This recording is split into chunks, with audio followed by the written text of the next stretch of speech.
दोस्तों BPSC TRE 4 भर्ती का जो ओटीआर प्रक्रिया है वो शुरू हो चुका है। यदि आप चाहते हैं बीपीएससी टीआरई 4 भर्ती के थ्रू शिक्षक बनना तो अभी आपके पास मौका है, आप इसका ओटीआर प्रक्रिया कर सकते हैं। अभी ओटीआर करने से आपको फायदा ये मिल जाता है कि अभी इनका जो वेबसाइट है बहुत स्मूथ चल रहा है। अभी अगर आप इसके लिए अगर ओटीआर करेंगे तो कहीं भी कोई परेशानी आपको नहीं होगी, लेकिन जिस समय इसका ऑनलाइन अप्लाई स्टार्ट होगा, हालांकि आप जानते होंगे इसका ऑनलाइन अप्लाई 1/9 यानी 1 सितंबर से आवेदन स्टार्ट हो जाएंगे। तो आप चाहे तो उस समय भी ओटीआर कर सकते हैं, लेकिन उस समय ओटीआर करने में बहुत ज़्यादा आपको परेशानी देखने को मिलेगा और ओटीआर करने की प्रक्रिया थोड़ा सा जटिल है। मतलब लगभग आपको जो है 20 मिनट समय देना होगा, तब जाकर आपको ओटीआर प्रक्रिया कंप्लीट होगी। तो अभी मैं कहूँगा कि आपके पास मौका है, अगर आप चाहते हैं शिक्षक भर्ती में भाग लेना, आप कैसे ओटीआर करेंगे जिसका पूरा प्रोसेस बताऊंगा। ओटीआर में मुख्य रूप से देखा जाता है साथियों कि आपको अपना जैसे प्रोफाइल कंप्लीट करना होता है। जैसे आप जो पास किए हैं ना, जैसे 10th पास होंगे तो 10th का क्वालिफिकेशन, 12th का क्वालिफिकेशन, डीएलएड आपने किया होगा तो डीएलएड का क्वालिफिकेशन, कोई बीएड किया होगा तो बीएड का क्वालिफिकेशन, कोई कैंडिडेट यहाँ पर अगर ग्रेजुएशन किया है तो ग्रेजुएशन का क्वालिफिकेशन, जो सीटेट आपने पास किया है सीटेट का क्वालिफिकेशन, स्टेट अगर आपने पास किया तो स्टेट का क्वालिफिकेशन, ये सभी चीजें अभी ही आपसे पूछी जाती है।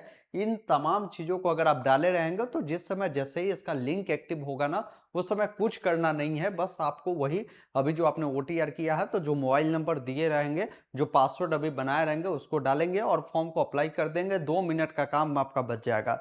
तो अभी मैं आपको पूरी प्रोसेस दिखाने जा रहा हूं कि बिना किसी गलती के आप कैसे ओटीआर प्रक्रिया को पूरा कर सकते हैं। इसमें आपको लाइव फोटो भी कैप्चर करने होते हैं, सिग्नेचर आपको देने होते हैं, क्वालिफिकेशन की जानकारी देने होते हैं, कैसे आपको देना है ताकि आपको कोई भी परेशानी या कोई भी समस्या ना हो।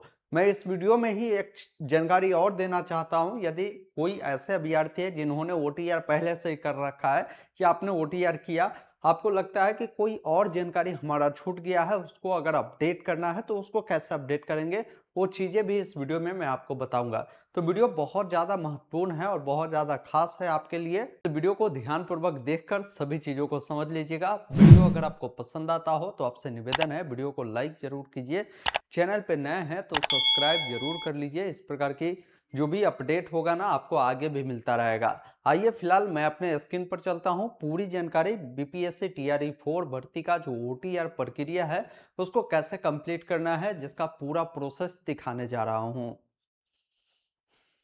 इसके लिए गूगल में आपको लिखना होगा बीपीएससी। ये जो वेबसाइट है साथियों, बिहार पब्लिक सर्विस कमीशन का आपको मिलेगा, इससे आपको ओपन करना है। वेबसाइट जब ओपन करेंगे ना, इस प्रकार का देखेंगे इंटरफेस आपको मिलता है। यहाँ पर एक ऑप्शन मिलता है ऑनलाइन एप्लीकेशन का, जिस पर आपको क्लिक करना है। यहाँ पर एक ऑप्शन लॉगिन का भी मिलता है, जो लॉगिन उनको करना होता है जो पहले से ही अपना ओटीआर कर रखा है। वो डायरेक्ट अपना ईमेल आईडी, मोबाइल नंबर या अपना यूजर नेम डालकर, पासवर्ड डालकर लॉगिन करेगा। लेकिन पहली बार अगर आप आए हैं ना, अगर आपको ओटीआर अभी तक कंप्लीट हुआ ही नहीं है, तो एक ऑप्शन मिलता है न्यू रजिस्ट्रेशन ओटीआर, जिस पर आप क्लिक करेंगे तो सभी गाइडलाइन बताए गए हैं। इसको मैं कहूँगा कि आप यहाँ से क्लोज करिए। देखिए ओटीआर करना कैसे है वो सारी चीज़ें मैं अब आपको लाइव दिखा रहा हूँ।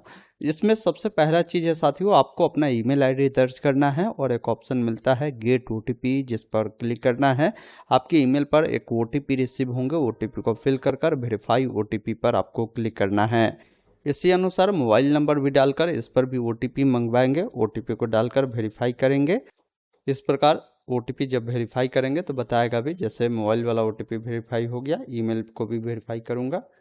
अब यहाँ पर आपको पासवर्ड बनाना होता है। यही पासवर्ड से जब आगे आपको लॉगिन करना होगा ना, तो लॉगिन करेंगे। जैसे पासवर्ड के रूप में एबीसीडी का बड़ा अक्षर, कोई भी छोटा अक्षर, कोई भी सिंबल, कोई भी अंक उपयोग करिएगा।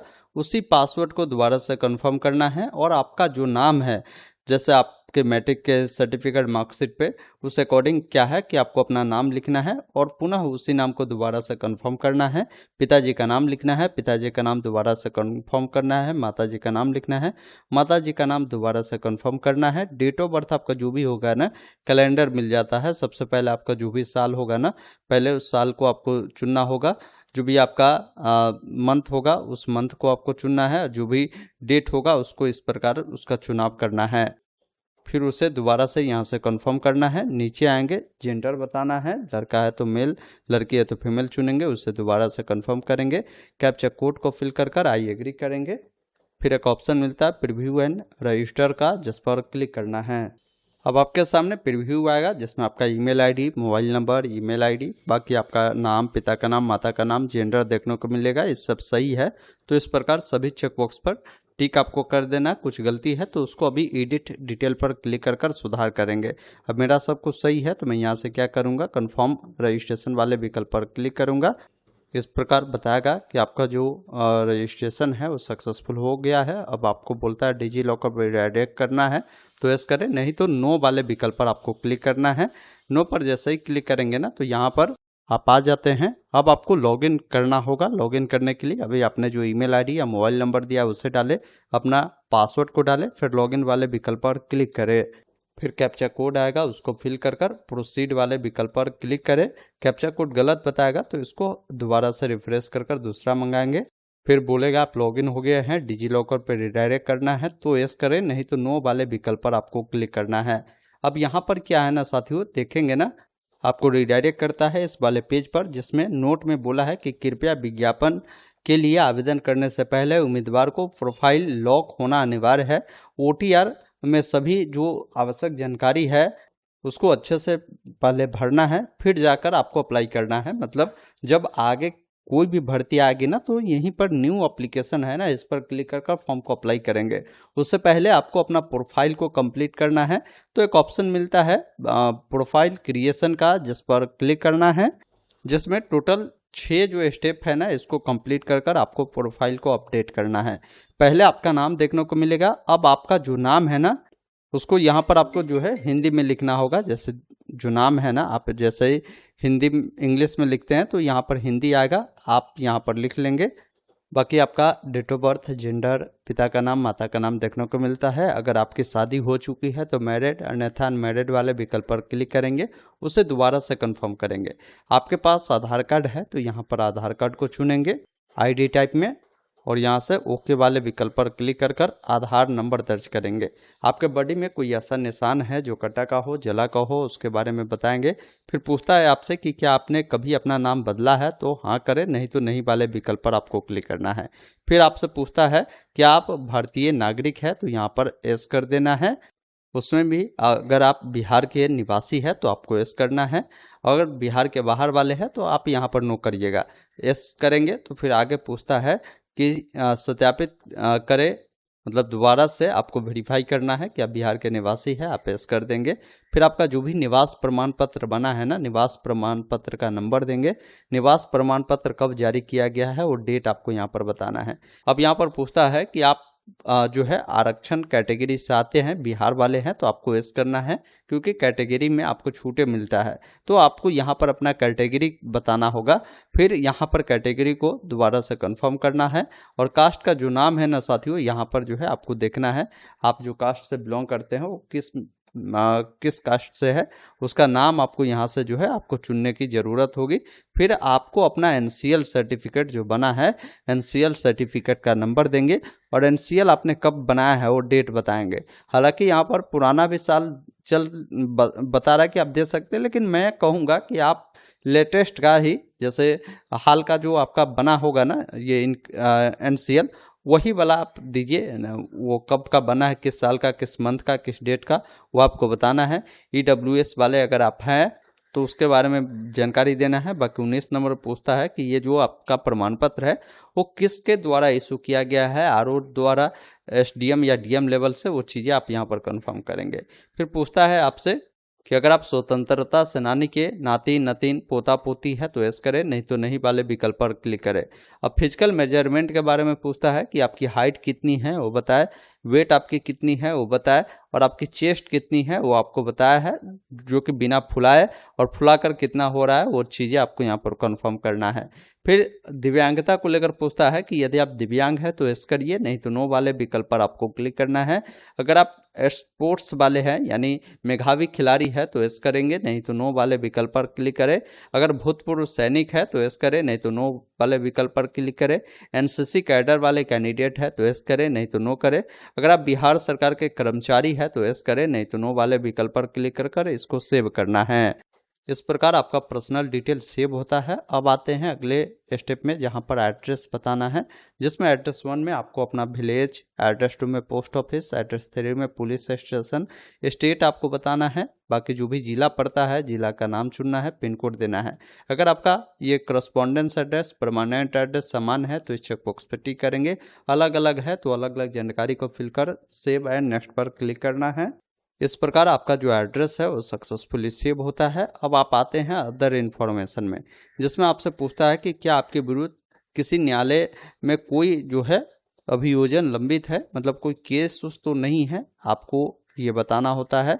फिर यहाँ पर आपको ये बताना होता है क्या आपको बार काउंसिल या मेडिकल काउंसिल या एसोसिएशन या अन्य व्यावसायिक संस्थान द्वारा अनुशासनात्मक या किसी तरह के कोई अन्य कार्रवाई शुरू की गई है तो आपको बताना है। यहाँ पर मोस्टली आपके नेगेटिविटी के बारे में पूछता है। आपके विरुद्ध कोई जो है सरकारी या अर्ध सरकारी संगठनों द्वारा कोई अनुशासनात्मक कार्रवाई शुरू की गई है तो आपको इस नो में उसके बारे में बताना है। आपके खिलाफ कोई क्रिमिनल केस तो दायर नहीं है या कोई FIR तो नहीं है, वो बताना है। आपको कभी भी जैसे BPSC, UPSC या अन्य कोई भी जो परीक्षा होता है ना, उसमें आपको निष्कासित तो नहीं किया गया है तो आप यहाँ पर नो करिएगा। फिर आपको नीचे आना है, यहाँ पर आपको कुछ जानकारी पूछता है कि आपको जो है कभी भी आप मान लीजिए NCC वाले या स्पोर्ट्स वाले या गेम वाले रहे होंगे तो उसके बारे में आपको जानकारी देना है। स्कूल कॉलेज में धारित विशिष्ट नेतृत्व के पद पर अगर आप रहे होंगे तो ये आपको रहेगा, नहीं तो ये आपका डिसेबल रहेगा। फिर आप नीचे आएंगे, यहाँ पर आपसे पूछता है कि ये जो पॉपअप है ना, केवल TRE फिजिकल एजुकेशन अभ्यर्थियों के लिए है। जैसे कोई फिजिकल एजुकेशन वाले टीचर बनेंगे ना तो उनके लिए पूछ रहा है कि भाई इसमें से आपका अगर कोई है तो आप बताइए, नहीं तो इसको आपको ऐसे ही छोड़कर इसको यहाँ से सेव करना है। तो ये जानकारी सेव हुआ। अब आप आते हैं कहाँ, तो अगले स्टेप में जहाँ पर क्वालिफिकेशन के बारे में पूछता है। सबसे पहला चीज़ है कि इसमें 10वीं के बारे में आपसे जानकारी पूछता है तो पहले यहाँ से 10th आपको सेलेक्ट करना है। 10th जो आपने किया था तो क्वालिफिकेशन में 10th ही रहेगा। सब्जेक्ट ये आपका डिसेबल रहेगा। बाकी किस राज्य से आपने 10वीं किया है, किस बोर्ड से आपने किया है, उस बोर्ड का नाम चुनेंगे। बाकी आप इससे पास कर चुके हैं या APR है, वो जानकारी आपको यहाँ पर बताना है। फिर यहाँ पर ये बताना है कि ये जो क्वालिफिकेशन है आपने कब कंप्लीट किया है, उस साल को चुनना है, जो महीना हो, जो डेट हो, उसका इस प्रकार चुनाव आपको करना होगा। बाकी यहाँ पर एक्स्ट्रा कोई अटेम्प्ट था तो आप बताया, नहीं तो यहाँ पर आपको 0 बताना है। आपको कितने नंबर प्राप्त हुए हैं वो जानकारी बताना है। कुल कितने का एग्जाम हुआ था वो आपको बताना होगा। तो आपका परसेंटेज यहाँ पर जो भी होता है तो वो बताएंगे। अगर ग्रेड में है, CGPA में है तो वो जानकारी देंगे। बाकी यहाँ पर पूछ रहा है कि ये जो 10वीं है कितने मंथ का था तो वो जानकारी आपको यहाँ पर देना है। कौन सा क्लास था, first division, second division, third division, वो बताएंगे। मोड बताएंगे, ये आपने रेगुलर मोड से किया है तो रेगुलर चुनेंगे। बाकी कोई यहाँ पर कंपलसरी सब्जेक्ट यानी अनिवार्य कोई सब्जेक्ट है तो ये डिसेबल रहेगा, इसको छोड़िएगा। रोल नंबर यहाँ पर लिखना है, किस साल उत्तीर्ण किया है वो बताकर इसको ऐड करेंगे। इस प्रकार आपका 10th का जानकारी ऐड हो जाएगा। इसी अनुसार 12th का भी आपको जानकारी चुनना है। 12th जो आपने किया है तो यहाँ पर क्वालिफिकेशन में 12th रहेगा। सब्जेक्ट में आर्ट, कॉमर्स, साइंस आपने किससे पढ़ाई किया था वो चीज़ें आपको बताना है। किस साल आपने उससे किस राज्य से आपने उसे उत्तीर्ण किया है, किस बोर्ड से आपने पास आउट किया है वो बताएंगे। बाकी यहाँ पर आपको ये बताना होता है कि आप इससे पास कर चुके हैं या APR है वो बताएंगे। बाकी किस डेट को आपने इसे जो है उत्तीर्ण किया है वो डेट बताएंगे। कोई एक्स्ट्रा अटेम्प्ट था तो ठीक है बताए, नहीं तो यहाँ पर 0 बताएंगे। आपको कितने नंबर उसमें प्राप्त हुए हैं वो बताएंगे। कुल कितने का एग्जाम हुआ था वो आपको बताना है और क्या आपका परसेंटेज है वो बताएंगे। बाकी देखिए यहाँ पर आपको पूछता है कि ये 12th आपका कितने मंथ का था कोर्स, वो आपको बताएंगे। बाकी first division, second division, third division था वो बताएंगे। मोड आपको बताना है, इसे रेगुलर या डिस्टेंस मोड से किया था। अब यहाँ पर देखिए कंपलसरी सब्जेक्ट आपसे पूछता है तो आप अगर आपने इसे साइंस, आर्ट, कॉमर्स से पढ़ा था तो वो आपको यहाँ पर बताना होगा। उसके बाद देखिए ऑप्शनल सब्जेक्ट है तो ऑप्शनल में कुछ था तो आप बता सकते हैं, नहीं तो उसका रोल नंबर देकर, पासिंग ईयर देकर इसको भी ऐड करेंगे। इस प्रकार देखेंगे ना 12th की जानकारी भी ऐड हो जाती है। अब क्या है साथियों, आपने ग्रेजुएशन अगर आपने किया है तो यहाँ से क्या करेंगे ना, देखेंगे ग्रेजुएट का यहाँ पर है तो पहले ग्रेजुएट चुनेंगे, जिसमें ग्रेजुएशन में आपने कौन सा कोर्स किया है ना वो बताएंगे। जैसे बहुत सारे लोग बीए किए होते हैं, बीए जैसा सोशल साइंस में किए हैं, या हो सकता है आपने जो है बीबीए किया हो, या आपने बीबीए एग्रीकल्चर में किया हो। तो यहाँ पर एक बार आपको देखना है कि आपने किया क्या है, कौन सा कोर्स किया है, उसको आपको पहले यहाँ से चुनना है। फिर यहाँ से सब्जेक्ट चुनना होगा, फिर किस राज्य से आपने इसे किया है, किस यूनिवर्सिटी से किया है, ये बताएंगे। बाकी इस क्वालिफिकेशन को आप पास कर चुके हैं या अपियर है वो बताएंगे, कब आपने पास किया है वो डेट बताएंगे, कोई एक्स्ट्रा स्ट्रीम लिया था तो आप बताएंगे, नहीं तो यहाँ पर 0 बताएंगे। कितने नंबर आपको मिले हैं वो आपको यहाँ पर बताना है, कुल कितने का एग्ज़ाम हुआ था वो आपको बताना है, और आपको परसेंटेज बताना है। बाकी ये जो आपका ग्रेजुएशन था कितने मंथ का था वो चीज़ें आप बताएंगे। कौन सा आपका ग्रेड था, जैसे first division, second division, third division, वो बताएंगे। मोड आप बताएंगे रेगुलर मोड से किया है या डिस्टेंस मोड से। उसके बाद यहाँ पर क्या है ना कि आपको ये बताना होता है रजिस्टरिंग अथॉरिटी, हालांकि ये आपको छोड़ना है, ये भी छोड़ दीजिएगा। नीचे आकर डायरेक्ट आपको क्या है कि आपको अपना यहाँ पर रोल नंबर देकर किस साल आपने उत्तीर्ण किया है वो बताकर इसको ऐड करेंगे। इस प्रकार आपका ग्रेजुएशन की भी जानकारी साथियों सेव होता है। अब देखिए इसी अनुसार क्या है ना कि आपने बीएड भी किया होगा। जैसे कोई लोग अगर मान लीजिए डिप्लोमा किया है जिसमें जो डीएलएड होता है ना, अगर आपने किया है तो आप उसको यहाँ से चुनकर आपको ये बताना होगा कि किस राज्य से आपने किया है, किस बोर्ड से आपने उससे किया है। बाकी आप उससे पास कर चुके हैं या अपियर है वो आपको बताना है।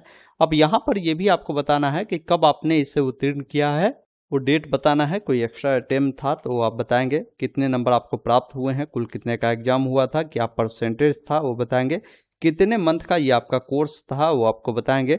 बाकी कौन सा डिवीजन था, फर्स्ट सेकंड थर्ड, वो बताएंगे। मोड आप बताएंगे कि किस मोड से आपने किया था इस कोर्स को। आपका जो भी रोल नंबर है जैसे डीएलएड का वो बताएंगे। पासिंग ईयर क्या है वो बताकर इसको ऐड करेंगे। वही कोई अगर मान लीजिए बीएड किया होगा तो बीएड किस में मिलेगा, तो यहाँ से जब आप आएंगे ना तो अगर ग्रेजुएशन को चुनते हैं साथियों तो इसमें आप देखेंगे ना आपको बीएड का ऑप्शन देखने को मिलेगा। चलिए मैं यहाँ पर देखता हूँ बीएड हमें कहाँ मिलता है। जैसे मैं नीचे आता हूँ, नीचे आने के बाद देखिए यहाँ पर बीएड है। अब बीएड को आपको चुनना है। बीएड में अपने जिसमें बीएड 2 प्रकार का होता है, एक तो कोई स्पेशल एजुकेशन यानी दिव्यांग बच्चों के लिए किया है तो यहाँ से चुनेगा, नहीं तो आप नॉर्मल बीएड किए हैं तो एजुकेशन चुनेंगे। फिर पुनः आपको भी स्टेट बताना है, किस राज्य से किया है, किस यूनिवर्सिटी से किया है। बाकी आप उसे पास कर चुके हैं या अपियर है वो बताएंगे। बाकी जो भी आपका ये है ना डेट कब पास किया वो डेट बताएंगे। अगर कोई एक्स्ट्रा अटेम्प्ट है तो बताएं, नहीं तो 0 बताएंगे। कितने नंबर आपको प्राप्त हुए हैं, कुल कितने का एग्जाम हुआ है वो आपको यहाँ पर बताने होंगे। इसके बाद आपका परसेंटेज यहाँ पर बताना है, कितने मंथ का ये आपका कोर्स था वो आपको बताना है। बाकी यहाँ पर क्लास बताएंगे, फर्स्ट क्लास, सेकंड क्लास, कौन से क्लास से आप इससे पास किए हैं। मोड आपको बताएंगे तो यहाँ पर रेगुलर वाला ऑप्शन चुनेंगे। अब यहाँ पर कंपलसरी सब्जेक्ट पूछ रहा है तो आप यहाँ से क्या है ना कि एजुकेशन चुन लीजिएगा। उसके बाद ऑप्शनल है, इसको छोड़िए। बाकी यहाँ पर क्या है ना कि आपको डायरेक्ट आना है नीचे, यहाँ पर अपना रोल नंबर डालकर पासिंग ईयर आपको बताकर इसको भी ऐड कर देना है। तो इस प्रकार जो भी क्वालिफिकेशन मैक्सिमम जहाँ तक है आप सबको पहले बारी बारी से आपको ऐड कर लेना है। फिर कोई कैंडिडेट मान लीजिए सीटेट पेपर 1 या paper 2, state paper 1, state 2, paper 2 पास है तो आप इसको चुनकर आपको बताना होगा कि आपने जो है कौन सा पास किया है, स्टेट पेपर 1 या पेपर 2 या सीटेट पेपर 1 या पेपर 2 या बीटेट पेपर 1 पेपर 2, वो चीज़ें आप बताएंगे। बाकी देखिए यहाँ पर क्या है ना कि किस राज्य से आपने उत्तीर्ण किया है वो बताएंगे। आप पास है या अपियरिंग है वो बताना होगा। बाकी डेट आपको बताना है कि कब उत्तीर्ण किया है। मान लीजिए 1 से अधिक अटेम्प्ट में किया है तो वो बताएंगे, नहीं तो 0 बताएंगे। कितने नंबर प्राप्त हुए हैं, कुल कितने का एग्जाम हुआ था। बाकी आपको जो जैसे मैं सीटेट का दे रहा हूँ तो सीटेट का रोल नंबर देकर पासिंग ईयर डालकर इसको ऐड करूँगा। तो आपको साथियों ये जानकारी सब पहले ऐड कर लेना है, फिर यहाँ से उसको सेव करना है। आपसे पूछेगा आप कंफर्म है अपने इन्फॉर्मेशन को सेव करना चाहते हैं तो यहाँ से कंफर्म वाले विकल्प पर क्लिक करेंगे। ये जानकारी सेव हुआ। अब आते हैं अगले स्टेप में। अगर आपके पास कोई एक्सपीरियंस है तो यस करें, नहीं तो नो वाले विकल्प पर क्लिक कर इसको भी सेव करना है। ये भी जानकारी आपका सेव हो गया। अब यहाँ से अगले स्टेप जो छठे नंबर स्टेप है, जहाँ पर फोटो सिग्नेचर अपलोड करना है, आप इस पर क्लिक करेंगे तो देखिए फोटो आपको लाइव कैप्चर करना होता है। कैप्चर लाइव फोटो वाले विकल्प पर क्लिक कर कर कैप्चर करेंगे। अब देखिए फोटो अगर आपको अपलोड करना है तो कोशिश करिए उसका जो बैकग्राउंड है एक कलर का हो। यहाँ से कैप्चर फोटो पर क्लिक करेंगे। यहाँ पर 5 सेकेंड आपको जो है वेट करने के लिए बोलता है। यहाँ से कैमरा का पहले परमिशन देंगे। अब आपके सिस्टम में जो वेबकैम होगा ना वो ऑन होता है। अभी देखिए मेरे बैकग्राउंड में कुछ लगा हुआ है, लेकिन आपको कोशिश करना है सिंगल कलर का जो बैकग्राउंड है उस पर चले जाना है। वहाँ पर खड़ा होकर यहाँ पर जो ऑप्शन मिलता है देखिए सेट इमेज का, जिस पर क्लिक करना है। उसके बाद इस प्रकार देखेंगे ना आपका फोटो देखने को मिलता है। अब आपको सिग्नेचर अपलोड करना है। सिग्नेचर में क्या है कि आपको इंग्लिश सिग्नेचर वाइट पेपर पर क्या है कि आपको कर कर अपलोड करना है। ब्लू या ब्लैक इंक पेन से करिएगा। हिंदी सिग्नेचर भी वाइट पेपर पर करना है। बाकी देखिए गाइडलाइन फोटो में ये भी होता है कि आपको कोई भी चश्मा टोपी ये सब का उपयोग आपको नहीं करना है। और आप फोटो सिग्नेचर जब अपलोड कर देंगे तो आई एग्री करना है। एग्री करने के बाद आपको नीचे आना है। एक ऑप्शन मिलता है सबमिट एंड लॉक प्रोफाइल का, जिस पर आपको क्लिक करना है। उसके बाद आपसे कंफर्म करना है। जैसे कंफर्म करेंगे देखेंगे ना आपका प्रोफाइल सक्सेसफुली लॉक हो गया है। और ये जो प्रोफाइल वाला जो पेज है ना ये डिसेबल भी हो गया है। अब न्यू एडवर्टाइजमेंट पर जब क्लिक करेंगे तो अभी एक्टिव समय में मतलब इस समय में कोई भी एडवर्टाइजमेंट नहीं है, इसलिए दिखा रहा है कि अभी कोई एडवर्टाइजमेंट नहीं है। जैसे ही आपका भर्ती आएगा ना TRE4 का, यहीं पर जब न्यू एप्लीकेशन पर क्लिक करेंगे तो यहाँ से डायरेक्ट आप इसका फॉर्म फिलअप की प्रक्रिया है आप कर पाएंगे। तो ये आपका कंप्लीट प्रोसेस रहने वाला है BPSC TRE4 के लिए। अगर आपको OTR करना है तो OTR अभी आप कर कर रख सकते हैं। अब आइए समझते हैं जिन अभ्यर्थी का पहले से ही OTR हो रखा है, अब वैसे अभ्यर्थी को अगर मान लीजिए OTR में कुछ करेक्शन करना है तो कैसे करेगा। तो आपको क्या करना है, इस वेबसाइट पर आकर आप अपना मोबाइल नंबर या ईमेल आईडी पासवर्ड को डालकर लॉगिन करेंगे। पासवर्ड भी नहीं पता होगा, फॉरगेट पासवर्ड पे चले जाइएगा। अपना ईमेल आईडी डालकर उस पर OTP अनवाकर डेट ऑफ बर्थ डालकर आप पासवर्ड को भी फॉरगेट कर लेंगे। जब आप लॉगिन होते हैं ना तो अब आपको मान लीजिए अपने OTR में कुछ करेक्शन करना है तो यहाँ पर एक ऑप्शन मिलता है माई अकाउंट का, आपको इस पर क्लिक करना है। अब यहाँ पर क्या है ना कि देखिए एक ऑप्शन मिलता है अपडेट अनलॉक प्रोफाइल, जिस पर आपको क्लिक करना है। उससे पहले व्यू प्रोफाइल पर क्लिक कर कर अपनी तमाम जानकारी देखें कि पहले से क्या आपकी जानकारी दी गई है, और इसमें जो अपडेट करना है उसके लिए आप इस अपडेट वाले विकल्प पर क्लिक करेंगे। अब आपके जो नंबर है ना उस पर OTP जाता है, ईमेल पर भी OTP जाता है। OTP को पहले डालकर वेरीफाई कर कर सबमिट वाले विकल्प पर क्लिक करेंगे। उसके बाद यहाँ पर क्या है ना साथियों, देखिए अब यहाँ पर आपको हर स्टेप मिलता है, जैसे पर्सनल इन्फॉर्मेशन में अपडेट करना है, एड्रेस में अपडेट करना है, क्वालिफिकेशन में या फोटो सिग्नेचर में। जिस सेक्शन में भी आपको अपडेट करना है उस सेक्शन पर आपको क्लिक करेंगे। जैसा भी मेरा पर्सनल डिटेल पर जानकारी है तो पर्सनल डिटेल में कुछ अपडेट करना है तो उसमें जाएंगे। अगर क्वालिफिकेशन में कुछ ऐड करना है तो उसको कर सकते हैं। जैसे मान लीजिए मैंने सीटेट पास किया है तो मैं सीटेट का देना चाहता हूँ या स्टेट का देना चाहता हूँ तो उसको दे सकते हैं। या जिसे मैं OTR किया था उस समय आपका ग्रेजुएशन का रिजल्ट नहीं आया था उसको ऐड कर सकते हैं। तो हर स्टेप को यहाँ से करेक्शन कर कर इसको अपडेट करेंगे। फोटो सिग्नेचर भी अगर आपको करेक्शन करना है तो उसको करेक्शन कर कर आई एग्री कर कर सबमिट एंड लॉक प्रोफाइल पर क्लिक कर कर आप अपनी जानकारी को अपडेट कर लेंगे। साथियों अभी आपने देखा, मैंने आपको पूरी जानकारी बताया कैसे आप सभी को BPSC TRE4 भर्ती का जो OTR प्रक्रिया है इसको आपको पूरा करना है। उम्मीद करता हूं आपने पूरी जानकारी समझा होगा। तो इस वीडियो को लाइक शेयर जरूर कीजिए। कहीं भी कोई डाउट है कमेंट बॉक्स में जरूर लिखिए। धन्यवाद। जय हिंद।